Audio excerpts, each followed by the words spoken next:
Hello students, class 11 accountancy unit 6 accounting for bills of exchange हमारा चल रहा था, जिसमें हम डीके गोयल के बुक से एग्जाम्पल के क्वेश्चन को सॉल्व कर रहे थे और हमने अलग अलग केस को भी इसमें सॉल्व किया है।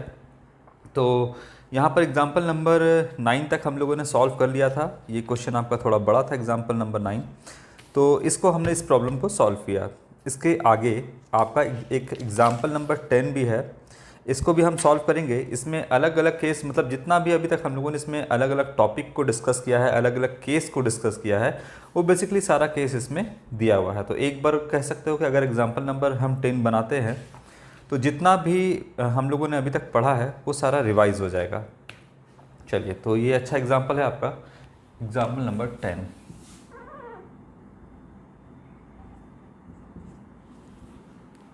क्या कहता है एग्जाम्पल नंबर 10, देखते हैं हम। देखिए, इसमें कहता है a bill for ₹10,000 is drawn by A ने यहाँ पर एक जो है बिल ड्रॉ किया है on B which is duly accepted by the latter. तो मतलब कि कहना है कि ए ने बिल ड्रॉ किया है बी के ऊपर 10,000 का।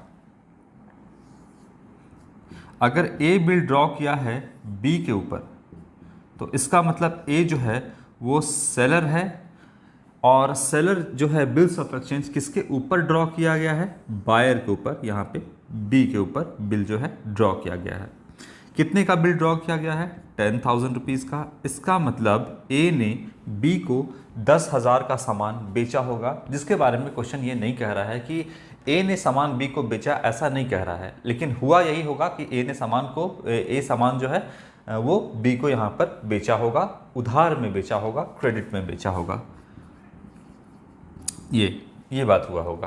पहले तो सामान बेचा होगा, तब जाकर के ए ने बी के ऊपर क्या किया? बिल को ड्रॉ किया, जो कि बिल को उसने जो है एक्सेप्ट कर लिया। तो यहाँ पर कहीं भी डेट वगैरह, डेट ऑफ मैच्योरिटी वगैरह नहीं दिया हुआ है, इसमें अलग अलग केस दिया हुआ है आपको। तो उस केस के जैसा जैसा केस दिया हुआ है आपका, उस तरह से हम इसको सॉल्व करेंगे। डेट नहीं दिया है तो कोई बात नहीं, आपको सिखाने के लिए एक्चुअली में ये क्वेश्चन दिया गया है। तो बिल यहाँ पे एक्सेप्ट कर लिया गया है। The bill is duly met by B on its due date. तो जो भी ड्यू डेट होगा, यहाँ पर नहीं दिया है आपका कि कब सेल किया गया है और कब बिल ड्रॉ किया गया है, ये सब कुछ इन्फॉर्मेशन नहीं दिया है। तो फिर भी जो भी बिल आपका बना होगा ये 10,000 का, ए ने ये जो 10,000 रुपीज़ का बिल ड्रॉ किया गया है बी के ऊपर, कोई ना कोई तो मैच्योरिटी डेट होगा ही इसका। तो उस मैच्योरिटी डेट के दिन इस बिल का पैसा बी ने जो है वो दे दिया है। जिससे भी दिया गया होगा वो यहाँ पर बिल का पैसा बी ने पेड कर दिया मैच्योरिटी डेट के दिन, ऐसा कहता है। अच्छा, आगे क्या कहता है? So the entries would be passed in the books of A and be under each of the following circumstances. तो यहाँ पर कहता है कि ए और बी यानी सेलर और बायर यानी ड्रॉवर एंड ड्रॉई, दोनों के बुक्स ऑफ अकाउंट में क्या आपका एंट्री पास होगा, उसको बेसिकली आपका अलग अलग केस में पास करने को कहता है। चलिए, तो आप बिल्कुल जर्नल एंट्री के फॉर्मेट पे बनाइएगा, हम आपको डायरेक्टली बता रहे हैं। Case number 1, case number 2, case number 3 and case number 4, 4 cases में दिया गया है। केस नंबर 1 क्या कहता है? इफ ए यानी सेलर, यहाँ पे हम पहले लिख देते हैं जर्नल ऑफ ए, इसको आप ड्रॉअर बोल सकते हैं, और यहाँ पर हो गया आपका जर्नल ऑफ बी, ये हो गया आपका बायर, ये हो गया आपका ड्रॉई। तो दोनों के बुक्स ऑफ अकाउंट में क्या जर्नल एंट्री पास किया जाएगा, ये बेसिकली हम लोग को आज करना है अलग अलग केस में। चलो, पहला कहता है if A retains the bill till the due date. अगर ए जो है, पहला केस कहता है ए इस बिल को ड्यू डेट, जो भी ड्यू डेट होगा उस समय तक अपने पास ही रखता है, तो क्या जर्नल एंट्री पास करेंगे? Case number 2, if he discounts it with his bankers for ₹9,750। तो अगर वो बैंक से जो है वो डिस्काउंट करा लेता है इस बिल को, तो क्या जर्नल एंट्री पास होगा? ये भी हम लोग पढ़ चुके हैं, फिर से यहाँ पे देखेंगे। फिर थर्ड नंबर केस कहता है यहाँ पर if he endorses it to his creditor C, अगर ये अपने क्रेडिटर को क्या करता है, इंडोर्स कर देता है, दे देता है, in full settlement of his debt of rupees 10,200, तो 10,200 रुपया जो है क्रेडिटर को देना था। केस नंबर हम थर्ड की बात कर रहे हैं, केस नंबर थर्ड की बात कर रहे हैं। यहाँ पर ए का क्रेडिटर, यानी ए भी सामान खरीदता है तभी तो बी को बेचता है, तो ए को ए ने कितना पैसा देना था सी को, 10,200, ठीक है। तो 10,200 अपने क्रेडिटर को ए को पे करना था, लेकिन ए ने ये वाला बिल जो ए के पास था वो किसको दे दिया, सी को दे दिया, और 10,200 देना था, लेकिन ए कितने का बिल थमा दिया अपने क्रेडिटर को, 10,000 का। इसका मतलब 200 रुपये का फ़ायदा हो गया। देना कितना था, यहाँ देखिएगा 10,200 रुपये देना था, दिया कितना, कितने का बिल दे दिया, 10,000 का। इसका मतलब 200 रुपये इसका फ़ायदा हो गया और 200 रुपये का इसका एक तरह से नुकसान हुआ। ठीक है, इसको भी हम यहाँ पे सॉल्व करेंगे। तो ये हो गया आपका एंडोर्समेंट का केस, केस नंबर थर्ड। और फोर्थ कहता है if he sends it to his banker for collection, तो कलेक्शन के लिए अगर बैंक में भेज देता है, कि बैंक को बोलता है कि आप बिल का पैसा जो है वो कलेक्ट करिए, तो अलग अलग केस में क्या जनरल एंट्री पास होगा हम वो देखते हैं। चलिए, सबसे पहले क्या हुआ होगा, यहाँ पर बुक्स ऑफ ए के अकाउंट में क्या होगा और बी के अकाउंट में क्या होगा, यहाँ पर हम उसको लाइन से देखते हैं। तो सबसे पहले क्या हुआ होगा, देखिए सबसे पहले तो सामान बेचा गया होगा, जिसके बारे में कुछ कहता नहीं है, लेकिन हम यहाँ पे उसका जनरल एंट्री बनाएंगे। यहाँ पर सबसे पहले सामान किसको बेचा गया होगा, बी को, उधार में बेचा गया होगा, तो यहाँ पर होगा B2 सेल्स, यही जनरल एंट्री बना होगा। कितने का सामान बेचा गया, 10,000, जो कि आपका जितने का बिल ड्रॉ किया गया है हम उतना ही मान के चलेंगे कि इतना ही का सामान मान लीजिए बेचा गया है। हो सकता है कि 20,000 का सामान बेचा गया हो, 10,000 कैश में पे कर दिया हो 20 ने और 10,000 का बिल बना हो, ऐसा भी हो सकता है। लेकिन फिलहाल हम ये मान के चलते हैं कि 10,000 का ही सामान बी को बेचा गया है। तो सबसे पहला तो आपका ये हो गया। अच्छा, ये एंट्री क्या करेगा, चूंकि डेट नहीं तो हम डेट नहीं लिख रहे हैं यहाँ पर। ये सामान परचेज किया, तो परचेज अकाउंट डेबिट टू किससे परचेज किया, ए से, तो यहाँ पर आपका हो गया 10,000 रुपीज़, ये हुआ होगा। चलो, इसके बाद क्या होगा, ये तो सामान बेचा गया। अब ए को इस बात की श्योरिटी चाहिए कि हमें जो है वो पैसा किसी भी कीमत पे मिलेगा ही मिलेगा। इसके लिए ए ने एक बिल ड्रॉ कर दिया, ए ने यानी सेलर ने एक बिल ड्रॉ कर दिया बी के ऊपर। बिल ड्रॉ करेगा तो सबसे पहले बिल बनेगा, इसका एंट्री आप पास करोगे यहाँ पे। चलो, तो यहाँ पर सबसे पहले बिल ड्रॉ किया जाएगा। बिल ड्रॉ होगा तभी तो ये अपने क्रेडिटर को देगा, या बिल अपने पास रखेगा, या फिर बैंक में कलेक्शन के लिए भेजेगा। तो जो भी होगा सबसे पहले तो आपको बिल ड्रॉ करना होगा, है ना। सबसे पहले क्या करना होगा, जो भी आपने सामान बेचा है, यानी ए ने जो सामान बी को बेचा है, तो सबसे पहले एक बिल ड्रॉ करना होगा। तभी तो इस बिल का लेन देन जैसे भी जहाँ भी जो भी आपका अलग अलग केस है, पहले बिल ड्रॉ करना होगा ना, उसके बाद ही तो बिल ड्रॉ होने के बाद ही तो सारा केस को आप हैंडल करिएगा। तो कहने का मतलब है यहाँ पे कि पहले बिल ड्रॉ किया जाएगा। जैसे ही बिल ड्रॉ किया जाएगा, इसके लिए बिल एसेट हो जाएगा सेलर के लिए। बिल्स रिसीवेबल, कौन देने वाला है इसका पैसा, बी। गिवर कौन है, तो यहाँ पर बी। तो यहाँ पर bills receivable account debit to यहाँ पर होगा बी। ये बिल ड्रॉ किया गया कितने का, 10,000 रुपीज़ का। ये अब इसके लिए सेम क्या हो जाएगा, जो इसके लिए एसेट है वो इसके लिए लायबिलिटी होगा। तो सेम बिल, ये वाला सेम बिल इसके लिए एसेट, यही सेम बिल इसके लिए लायबिलिटी। तो ये लिखता है बिल्स रिसीवेबल, ये लिखेगा बिल्स पेबल अकाउंट, क्योंकि उसके लिए लायबिलिटी है। एसेट है तो debit, all assets debit and all liabilities credit. तो यहाँ पर बिल्स पेबल सेम बिल इसके लिए क्या बन गया, लायबिलिटी बन गया। अच्छा, किसे देना है, तो ए को देना है, यहाँ पर रिसीवर ए होगा यहाँ पे, ठीक है। तो यहाँ पर ए को हमने यहाँ पे डेबिट कर दिया। ये तो हुआ बिल ड्रॉ। अब इस बिल के साथ क्या क्या किया गया है, क्या क्या अत्याचार हुआ है, अब फिलहाल उसको हमको रिकॉर्ड करना है। तो पहला केस कहता है, अब हम केस नंबर 1 यहाँ से स्टार्ट करेंगे। आ रहा है सब कुछ क्लियरली। अब चलिए, पहला केस क्या कहता है, केस नंबर 1। अब अलग अलग केस में इस बिल को आपको जो अलग अलग सिचुएशन दिया गया है उसके अकॉर्डिंग आपको यहाँ पर इसको रिकॉर्ड करना है। बोलता है ए जो है बिल को ड्यू डेट तक अपने पास ही रखता है। तो जाहिर सी बात है कि अगर ड्यू डेट तक अपने पास रखता है तो ड्यू डेट के दिन यहाँ पर इसको पैसा मिल जाएगा, क्योंकि यहाँ पर क्वेश्चन में साफ साफ लिखा है कि बी जो है ड्यू डेट के दिन जो भी आपका इसका लायबिलिटी है या जो भी इसको देना है वो दे देता है। तो इसके पास ड्यू डेट के दिन यहाँ पर या मैच्योरिटी डेट के दिन इसके पास पैसा आएगा और बिल जाएगा, एसेट कम हो जाएगा। ठीक है, तो यहाँ पर बैंक अकाउंट डेबिट, सेलर का बैंक बैलेंस बढ़ गया, और ये जो हम जिसने हमको डेबिट किए थे एसेट को बढ़ा था तो डेबिट घट गया अभी तो क्रेडिट। यहाँ पर bank account debit to B R 10,000, ये एंट्री बनेगा। याद रखिएगा अब बी को सिर्फ पेमेंट करना है ना, बी को क्या करना है, सिर्फ और सिर्फ पेमेंट करना है। चाहे आपको सी को करना हो, चाहे आपको बैंक में देना हो, कहीं भी देना हो, सी यहाँ पर जो है बी को सिर्फ पेमेंट देना है, ये बात आप ध्यान में रखिएगा। तो केस नंबर 1 यहाँ पे आपका हो गया, क्या हो जाएगा, इसका लायबिलिटी खत्म कब, मैच्योरिटी डेट के दिन।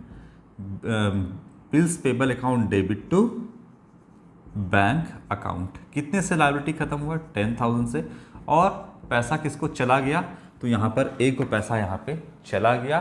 तो ए इस केस में यहाँ पर ड्रॉवर भी कहलाया और यहाँ पर पेई भी कौन है, ए ही है। तो सारा बात आप ध्यान में रखना कि पेई कौन है, तो पेई वो कहलाता है जिसको पेमेंट मिलता है। यहाँ पर फिलहाल ए को पेमेंट मिला तो ए यहाँ पर पेई हुआ। Case number 1।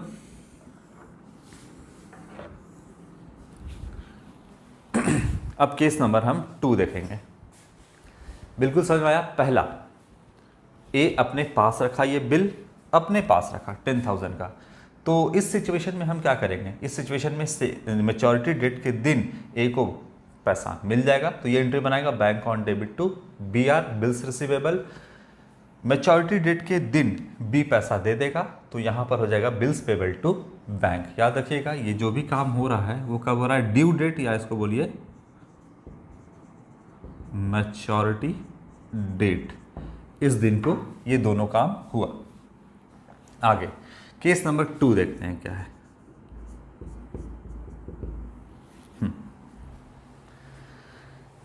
क्या कहता है केस नंबर 2, बोलता है कि if he discounts it with his bankers for 9,750 rupees, तो बैंक में जाकर के डिस्काउंट करवा लेता है।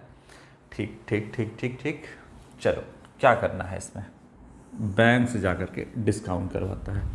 थोड़ा सा और स्पेस ले लेते हैं। बैंक से, चलो पहले एंट्री बना लेते हैं। बैंक से डिस्काउंट करवाता है ये वाला बिल। अब केस नंबर 2 यहाँ पर, अब इसको भूल जाओ, अब याद करो कि केस नंबर 2 में क्या है कि बैंक से जाकर के वो बिल को डिस्काउंट करवाता है। ठीक है, चलिए बैंक से अगर ये वाला बिल, अब यहाँ से ये ध्यान रखना, ये एंट्री बिल्कुल एक ही रहेगा क्योंकि यहाँ पे बिल ड्रॉ किया गया है। अब इस बिल का पैसा मिलेगा, इंडोर्स किया जाएगा, क्या किया जाएगा, अलग अलग केस में है। तो बिल यहाँ पे ड्रॉ हुआ। अब कहता है इसके बाद, ये मत सोचना कि इसके बाद ये एंट्री, इसके बाद अब केस नंबर 2, यहाँ से आप यहाँ पर आ जाओ। ठीक है, यहाँ से आप केस नंबर 2 पे आ जाओ। इसके बाद क्या हुआ, तो यहाँ पर बिल को डिस्काउंट करवा लेता है बैंक से। बैंक से डिस्काउंट करवा लेता है तो इसके पास बैंक बैलेंस बढ़ जाएगा ए के पास। अच्छा, यहाँ पर चलो एक एक करके समझाते हैं। अभी ये वाला बिल जो है इस पे ए ने साइन कर दिया, बी ने साइन कर दिया, और ये वाला बिल जो है बी ए को दे दिया कि लीजिए आप अपने पास रखिए। इसको इमीडिएट पैसे की ज़रूरत पड़ गई। पूरा कहानी आपको अच्छे से समझाएंगे। ए जो है इसको पैसे की यहाँ पर ज़रूरत पड़ गई। एक मिनट, हाँ, ए को यहाँ पर पैसे की ज़रूरत पड़ गई। ये बोला कि मैच्योरिटी डेट हो सकता है कि 3 महीने के बाद हो, 2 महीने के बाद हो, दिया नहीं है, लेकिन 3 महीने 4 महीने के बाद मैच्योरिटी डेट होगा। ये बोला कि हम उतना वेट नहीं कर सकते, हमको इमीडिएट ये 10,000 पैसे की ज़रूरत है। और ए क्या किया, ए यहाँ पर सेलर चला गया बैंक में। चूँकि बिल्स ऑफ एक्सचेंज ये एक लीगल डॉक्यूमेंट है, लीगल पेपर है, तो कानून की नज़र में इसकी मान्यता है। तो यहाँ ए जो है चला गया बैंक में और बैंक वाले को बोला कि देखिए मेरे पास एक बिल है जो कि आपका, ये तो कानून की नज़र में इसका मान्यता है, एक लीगल पेपर है। तो ये बोला बैंक वाले को कि एक काम करिए ना, आप मैच्योरिटी डेट के दिन, ए बोलता है बैंक से कि आप मैच्योरिटी डेट के दिन बी से पैसा कलेक्ट कर लीजिएगा, ले लीजिएगा। फिलहाल ये बिल का पैसे जो 10,000 का है हमको इमीडिएट अभी का ज़रूरत है, हमको ये पैसा भी चाहिए। बैंक वाला भी क्यों मना करेगा, ये भी तो अपना बिजनेस कर रहा है। तो बोला कि ठीक है, हम जो है इसको आपको क्या कर देंगे, डिस्काउंट कर देंगे। डिस्काउंट का मतलब वो हो गया कि हम इसको इन कैश कर देंगे, हम आपको कैश बदले में दे देंगे। तो बोला कि बहुत अच्छी बात है, ये बोला बहुत अच्छी बात है, हमको कैश दीजिए। तो बोला कि देखिए बैंक वाला कि हम भी तो व्यापार करने बैठे हैं, 10,000 रुपया आप हमको दे रहे हैं, लेकिन हम आपको बदले में पूरा 10,000 नहीं देंगे, मेरा भी तो कुछ फ़ायदा होना चाहिए। तो बोला ठीक है, क्या बोलते हैं कितना। तो बोला कि हम अपना इंटरेस्ट लेंगे बीच में। तो यहाँ पर बोला बैंक कि हम आपको इस 10,000 के बिल के बदले 9,750 रुपया ही देंगे। ए बोलता है ठीक है दीजिए। तो बाकी का क्या हो गया, यहाँ पर 250 रुपये बाकी का क्या हुआ, एज अ बैंक इंटरेस्ट रख लिया अपना। तो यहाँ पर ए को पैसा मिल गया, कितना मिल गया यहाँ पर 9,750 रुपया। तो बताइए कि यहाँ पर ए के पास कितना बैंक बैलेंस, ए का कितने से बढ़ा, 9,750 रुपया से बैंक बैलेंस बढ़ गया। क्लियर है।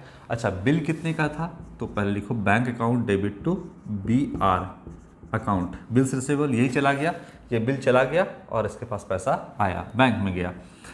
कितने का बिल था, 10,000, पैसा आया कितना इसके पास, ए के पास पूरा 9,750 रुपया ही यहाँ पर आया। तो बाकी जो है वो बैंक को फ़ायदा। तो बैंक वाला क्या एंट्री बनाएगा उससे हमको मतलब नहीं है, हम बुक्स ऑफ ए यानी सेलर के बुक में क्या एंट्री करेंगे। तो ये जो है ना 250 रुपया, ये एक तरीके से आपका ए के लिए खर्च हो गया, एक्सपेंस हो गया।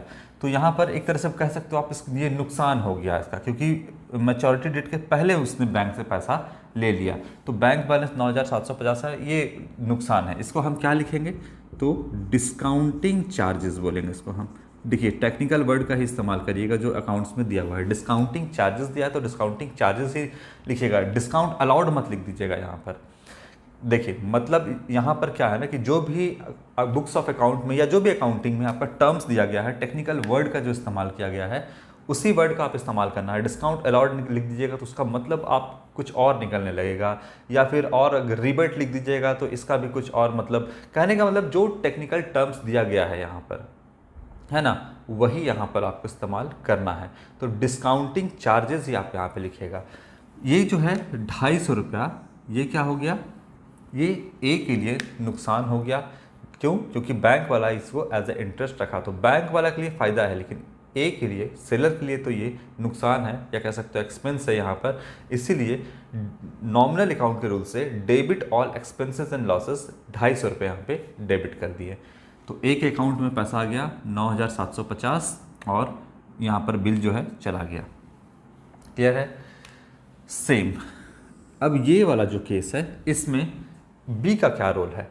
बी को पेमेंट करना है, किसी को भी पेमेंट करना रहे, जब मैच्योरिटी डेट आएगा, तो मैच्योरिटी डेट के दिन हम बात कर रहे हैं, मैच्योरिटी डेट के दिन ये अपना पेमेंट करेगा। ये तो पहले ही भंजवा लिया बैंक से जा करके, लेकिन मैच्योरिटी डेट के दिन ये पेमेंट करेगा। और एंट्री क्या बनेगा, तो वही है bills payable account debit to bank. जो पेमेंट का एंट्री बन रहा है वही बनता जाएगा। कितना पेमेंट करना है इसको, 10,000 रुपये। ये तो 10,000 ही पेमेंट करेगा, बैंक वाला 10,000 रुपया रख लेगा।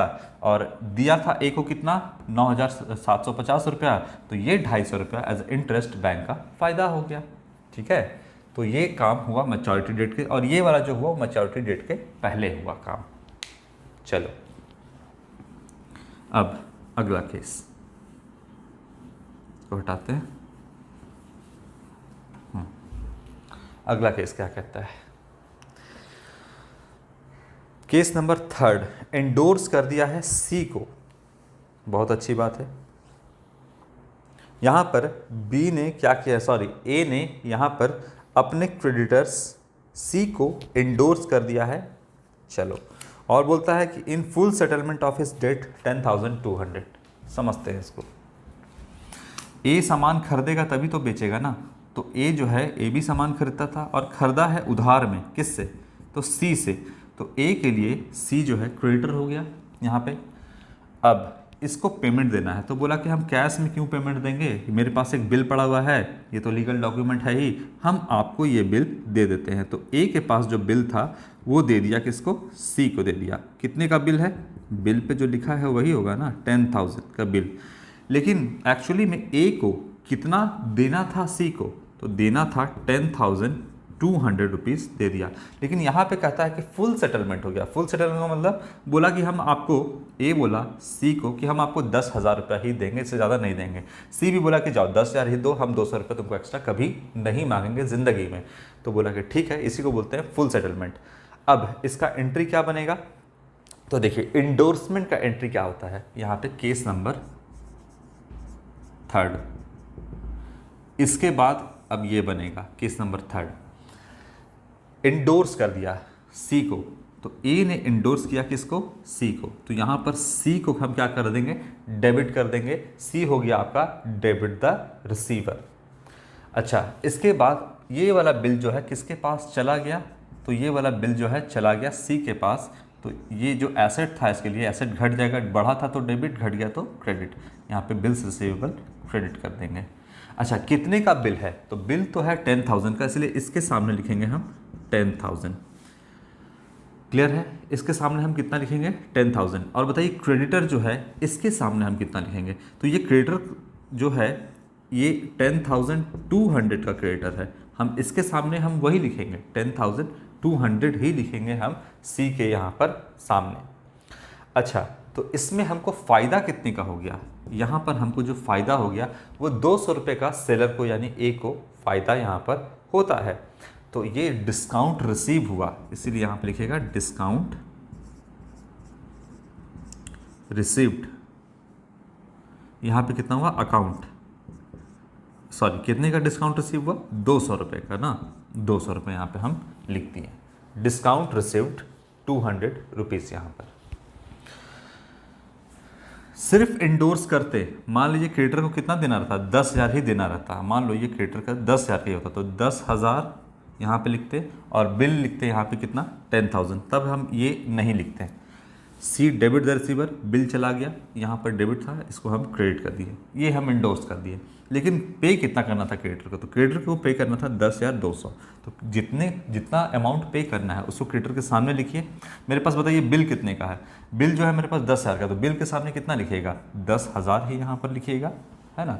और सेलर को ए को फ़ायदा हो गया, देना था 10,200, बिल कितने का था हमारा है 10,000 का ही, तो इस सेलर को जो है फ़ायदा हो गया। तो credit all income and gain, यहाँ पे हम 200 रुपये को क्रेडिट कर देंगे। और ये क्या हुआ, तो डिस्काउंट रिसीव्ड हुआ। कौन दिया डिस्काउंट, दिया आपका इंडोर्सी, याद रखिएगा ये क्या कहलाता है, इंडोर्सी। तो ये दे दिया आपका कितने का डिस्काउंट, 200 रुपीज़ का यहाँ पे डिस्काउंट रिसीव हुआ। क्लियर है बात। अच्छा, अब ये यहाँ पर क्या बनेगा, बी के एंट्री में क्या बनेगा, तो यहाँ पर तो ये इंडोर्स कर दिया, कभी भी इंडोर्स कर सकता है, दे सकता है।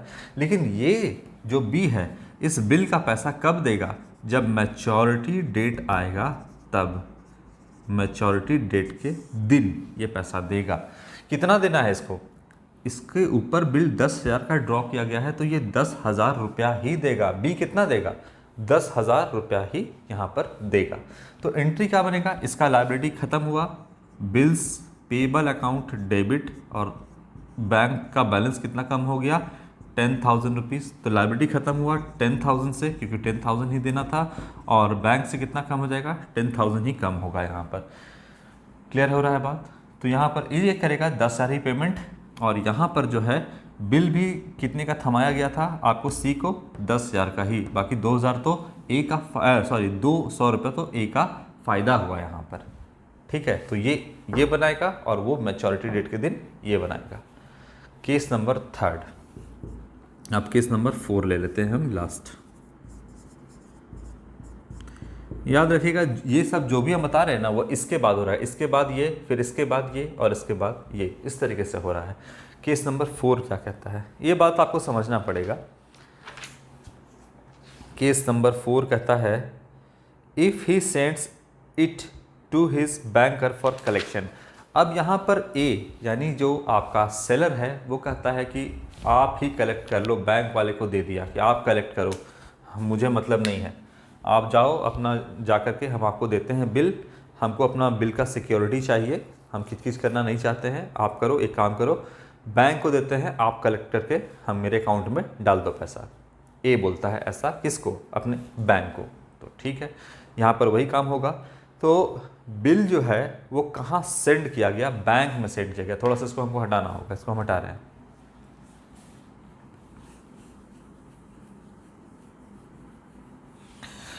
ए जो है इस बिल को कहाँ सेंड कर दिया? तो बैंक में सेंड कर दिया। कहाँ सेंड कर दिया? बैंक में। तो यहाँ पर डेबिट द रिसीवर हो गया बैंक। बैंक भी क्या है? आपका पर्सनल अकाउंट के अंदर आता है। और पर्सनल में पूछेंगे तो आर्टिफिशियल पर्सनल अकाउंट आपका इसके अंदर बैंक आता है। तो यहाँ पर रिसीव किया बैंक, तो यहाँ पर लिखेंगे bill sends for collection, bills send for collection account. Bill को क्या किया गया? यहाँ पे सेंड किया गया। क्या किया गया? सेंड किया गया आपका कलेक्शन के लिए। तो बैंक में ये बिल रिसीव हुआ, एंट्री बनेगा बिल सेंड फॉर कलेक्शन, और बिल जो है ये कहाँ चला गया? बैंक के पास ये वाला बिल चला गया। तो एसेट बढ़ा था, अब घट गया क्योंकि बैंक के पास चला गया। यहाँ पे BR अकाउंट को क्रेडिट कर देंगे। कितने का बिल था? 10,000, और यहाँ पे 10,000 ये बैंक में चला गया बिल। अच्छा, थोड़ा सा हटाना होगा इसको अब हमको नीचे में।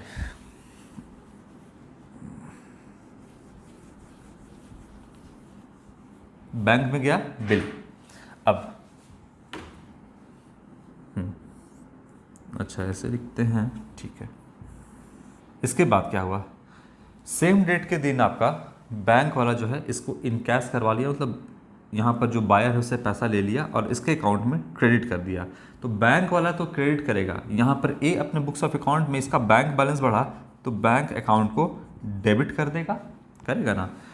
बैंक वाला तो उस कस्टमर के अकाउंट को, एक अकाउंट को क्रेडिट करेगा। तो बैंक का एंट्री तो हम यहाँ पर नहीं बना रहे हैं। बैंक वाला क्या करेगा उससे हमको यहाँ पर मतलब नहीं है। ए क्या करेगा अपने बुक्स ऑफ अकाउंट में?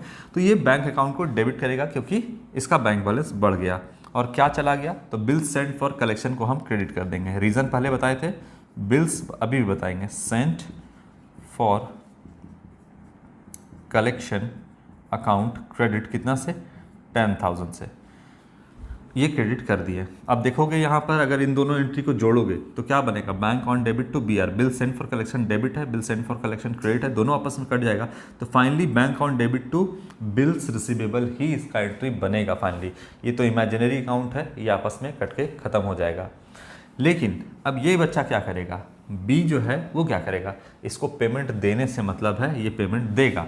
तो ये मैच्योरिटी डेट के दिन पेमेंट देगा। इसको कोई लेना देना नहीं है कि जो ए कर रहा है वो अपना करते रहो, हम तो अपना डेट के दिन पैसा देंगे। इसका लायबिलिटी हुआ ख़त्म। Bills payable account debit to bank account credit. कितना देना है? 10,000। ये 10,000 दे दिया, ख़त्म बात है ना। तो ये आपका चारों केस में बनेगा। ये हो गया आपका केस नंबर 1, 2, 3, और ये हो गया आपका केस नंबर 4। ठीक है, चलो तो याद रखिएगा ये जो एंट्री बन रहा है ये इसके बाद बनेगा। फिर सेकंड नंबर जो एंट्री बना है वो बिल्स रिसीवेबल टू बी, इसके बाद दूसरा बनेगा। फिर बिल्स रिसीवेबल आपका ये एंट्री के बाद फिर तीसरा बनेगा, और इसी एंट्री के बाद चौथा बनेगा। ठीक है, तो ये इस तरीके से आपका यहाँ पे बन रहा है। अलग अलग केस था आपको लास्ट वीडियो में मैंने आपको सारा का केस, जितना भी केस था वो सारा समझाया था। यहाँ पर एक साथ सारा केस आपका दे दिया गया आपको समझाने के लिए। इसके बाद आपका जो है